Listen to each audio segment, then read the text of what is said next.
হরে কৃষ্ণ বন্ধুরা, যাদের বাড়িতে বাস্তুদোষের সমস্যা আছে তাদের এই ভিডিওটা খুব উপকার দেবে।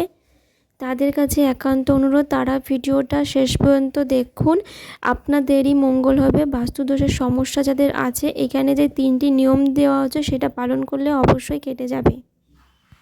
বাড়ির মেন গেটে ঝুলিয়ে দিন মা লক্ষ্মীর অত্যন্ত প্রিয় এই 3 জিনিসের মধ্যে যে কোনো একটি আপনারা করতে পারেন। বাড়ির বাস্তুদোষ কেটে যাবে, দ্রুতই আসবে গৃহের আর্থিক উন্নতি।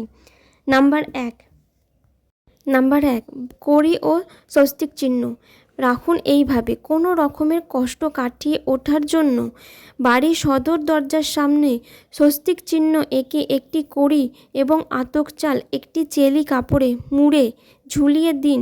এতে মনে করা হয় যে মা লক্ষ্মী কখনোই আপনার ঘর ছেড়ে যাবে না। নাম্বার 2, কড়ি এবং চাল। যে কোনো দিন বৃহস্পতিবারে কিছু পরিমাণে চাল ও 5টি কড়ি ও একটু সিঁদুর নিয়ে হলুদ কাপড়ে মুড়ে সদর দরজার সামনে টাঙিয়ে রাখুন। বাড়ির বাস্তুদোষ কেটে যাবে, কুনজর থেকে মুক্তি পাবেন, সংসারে হবে না কোনো ক্ষতি। নাম্বার 3, গণেশের মূর্তি বা ছবি। আর্থিক সমস্যা দূর করতে বাড়ির মেন গেটের সামনে গণেশের মূর্তি বা ছবি টাঙিয়ে রাখুন।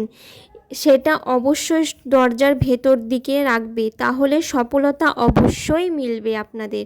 আজকের ভিডিও এই পর্যন্ত। আশা করি আপনাদের সমস্যা অবশ্যই দূর হয়ে যাবে। আর যদি আপনাদের এই ভিডিও ভালো লেগে থাকে তাহলে অবশ্যই একটা সাবস্ক্রাইব করে দেবেন, পাশে থাকা বেল আইকনটি প্রেস করে দেবেন নিত্য নতুন ভিডিও নোটিফিকেশন পাওয়ার জন্য। হরে কৃষ্ণ, রাধে রাধে।